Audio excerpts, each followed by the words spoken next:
Without further ado, I'd like to welcome Coach Joseph back to Grambling State University and to North Louisiana. Please join me in welcoming our new head football coach of the Grambling State University Tigers, our head G-man, Coach Mickey Joseph.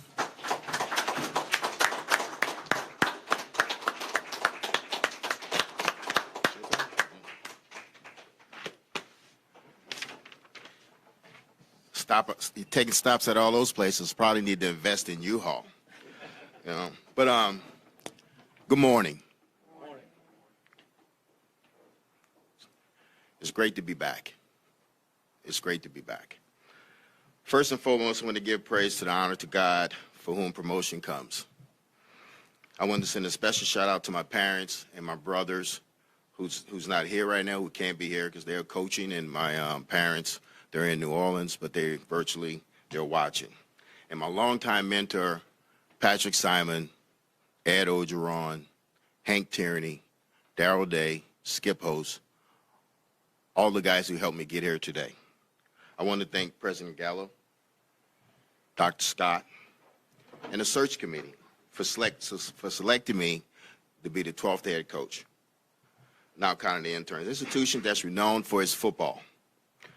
With great pride and enthusiasm, I accept this prestigious appointment. I'm honored to be back or having coached under Broderick Fobbs, and I'm deeply invested in the opportunity to lead the Grambling football program back to dominance. We're going to restore the order. They need to fear Grambling, and that's what we're set out to do. I also want to thank the Grambling legends, and he said, Shaq, Doug, the G-Man Nation, the entire Graham family.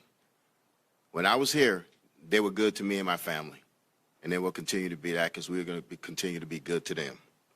My journey in the world of football has been shaped by a profound commitment, excellent with mentorship and relentless pursuit of excellence.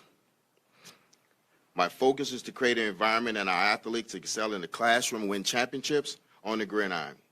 We want to be productive citizens in the local community to enjoy prolific careers once they graduate. I want to thank you guys again for believing in me. I want to thank the committee for believing in me and everybody that's here today. And I stand before you today that I'm here to win, on the field and off the field. I'm going to be a guy that you can touch. I'm going to go into Walmart. I'm not going to hide. I'm not going to say I'm too big for this. I'm a real one, as the kids would say. And I'm going to continue to be that way. I want to thank you guys again. I appreciate it. Now let's get to work and get back to restore the order.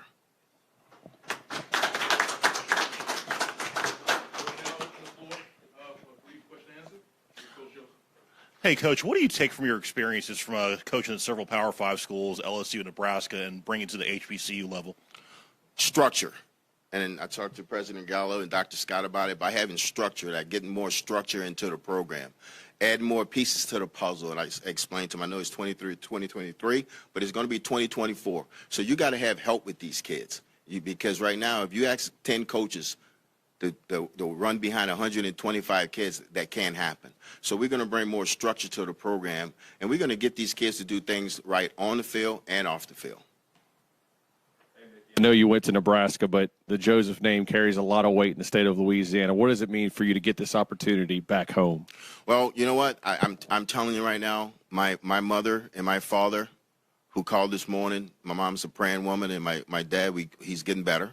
He's getting better. But they're so happy and elated that we're back. You know, my younger brother just accepted a job at Louisiana Monroe.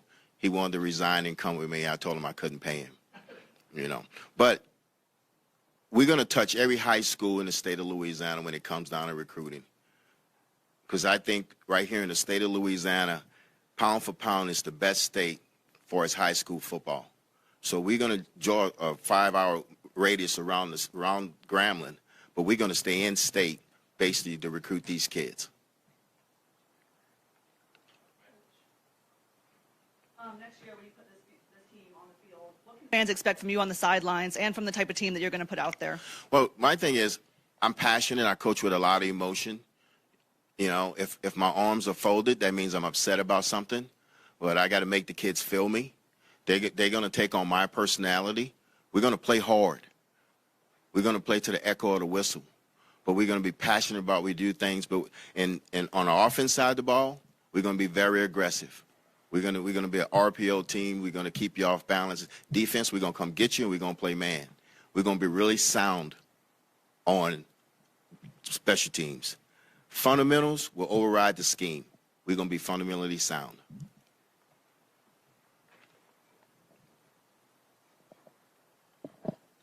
Do you plan on retaining any current staff? I'm gonna get to that after this is over, because that's one of the toughest things, to sit down and talk about the future of the staff, and just most of the guys in this building I know, so I have to sit down. I have to talk about them. But at the end of the day, we got to do what's best for Grambling. Hey, Coach, did your older brother Vance up in Denver give you any advice before taking the job here? Well, man, he gave up 70 early. He gave up 42 the other night. So, yes, he gave me a lot of advice. Yeah, gave me a lot of it. Vance has been a head coach on the NFL level, and he's also been an NFL defensive coordinator. He's been in the league 20-plus years, but he's giving me advice. But his advice is, Mickey, invest in the kids. When they walk in the building, they're going to be the most important people. If we're in a staff meeting and the kid walks in, we're going to stop that staff meeting so I can speak with that kid. But invest in those kids, because at the end of the day, if we can get them to do things right and play hard, we're going to win it. We're going to win more games than we lose. But he calls every morning at 5 o'clock. It's 3 o'clock his time, but it's 5 o'clock my time. I don't know when he sleeps, but he doesn't. Coming in to lead such a historic program with, legends, Eddie G. Robinson, what kind of legacy do you hope as a coach you can bring to this program?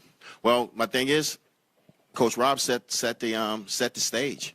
I mean, I just seen a clip about a week ago.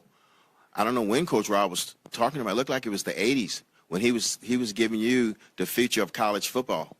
He said it was going to be paying players. That is going to be. He said something about the Kyle doing something. He was something, but he was right. So my thing is to be able to stand here today, and it's shoes that can't be filled. But I know right now he would want me to be myself, and I know how to lead this program. And you got to lead this program with integrity. We got to lead this program doing things right, playing hard. Because when he's seen his teams playing the Bayou Classic, because that's the only game my mom and dad used to take us to, that wing tee used to be rolling. But those kids played hard, and I want those kids to know that. And I want everybody to know that we're going to surround these kids with coaches that's going to demand that from them. And that's what he did. He demanded things from them. Now, we can't practice the way Coach Rob used to practice, because it's a 20-hour rule.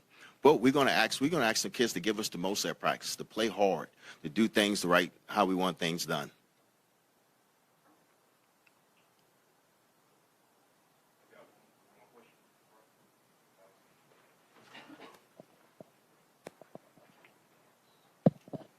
Curious, we've been talking just about restoring the G-Men program. I'm curious, coming from Nebraska, obviously a program that also in the past had its historic success. I'm curious, is there anything that you learned from trying to restore that program that you feel like you can take here? Well, yes, I learned one thing. I think what happened at Nebraska is the recruiting fell off. That you have to recruit because that's your lifeline. And I think if you wake up every morning and you ask God to see you through the day, and you start recruiting, because at the end of the day, good players make good coaches. I mean, I was a good coach because I had Justin Jefferson, Jamar Chase, Terrence Marshall. I had all three of those dudes on the same field at one time. And I plan to do the same thing here. We want to bring kids here that want to play in the NFL. So we're going to recruit NFL caliber talent. But the thing about it is that we can't be scared of those type of kids. We can't be scared, but I think it's going to be really competitive around here. But we're trying to recruit kids that want to play in the NFL, and they're going to get their schoolwork. But we want to establish that. And like you said, we got to put fear into people now. So when we come down that hill, when we come down there, they know they're about to get 60 minutes of hell, and that's the only way I know how to do it. But I think the kids are going to trust me because I'm going to trust them. I'm going to have an open door policy. I was just down there and they had my door closed and everybody's knocking. I'm not that type of dude. I want you to keep the door open, and the kids going to love me, and I'm going to love them, and we're going to make this thing work. What's your name? Matt, yeah, because you're going to ask a lot of questions. I know that. I like that, though. Hey, Coach. I know you talked about recruiting in-state kids, but due to the climate, do you look to take advantage of the transfer portal as well? Yes, I do have a 85-15. 15% of the roster will be transfer portal, but 85 will be invested in recruiting and developing players. Because I think these days with the transfer portal, people are forgetting that the high school kid needs to be developed, that you can't give up on him after 3 semesters and say he can't play. So, yes, I want to use 15%, and that's what we'll be nationally in the transfer portal.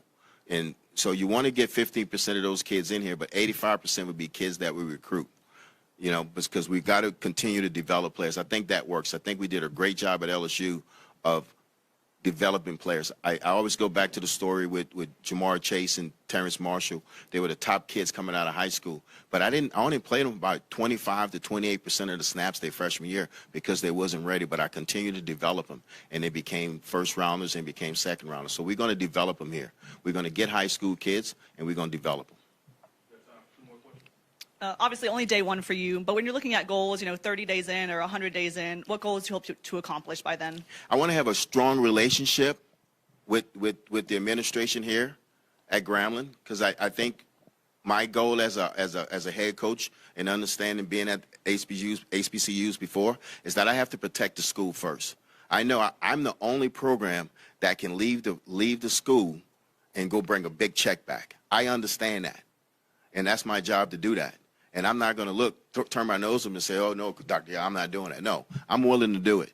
I'm willing to do it. And the next thing is to put a great staff together and then to get these kids back on campus and to have these kids sit down and look them in the eyes and tell them how much I'm going to be there for them. And I think once you do that with kids, they buy in, and they have to buy in. Now, trust me, they're all not going to buy in right away. But I'm not going to just push them to the curb. I'm not looking to cut all these kids. I'm not looking to say, hey, you need to get in the portal. I'm going to give all these kids the opportunity to be here at Grambling because you know what? I found you here. It's like that stepdad. When you marry that woman and that woman got kids, that's your kids. So guess what? These my kids. I probably didn't birth them, but guess what? These are my kids, and I'm going to keep them here. Hey, Coach, with a National Signing Day in the next, 24, 48 hours, how interesting will these next few hours be? Trying to keep those. It's going to be big because I got to go through and see who's committed and who's still out there. But we still have time because we have the second signing day in February. Sometimes you got to let this first signing day as an FCS school clear up and see who's left out there. So don't be in a hurry. Don't go out there and say, hey, because right now all these kids are going to Alabama, Auburn, LSU. They're not coming. They probably say, oh, I'm not coming to Grambling. But come January, it's going to start sinking in. Grambling's the best place for me. So I do have a plan for that, but not to panic. We're going to get good players up in here. And listen, we have some good players on the roster. Don't get it twisted. We do have good players on the roster. No further questions. Thank you.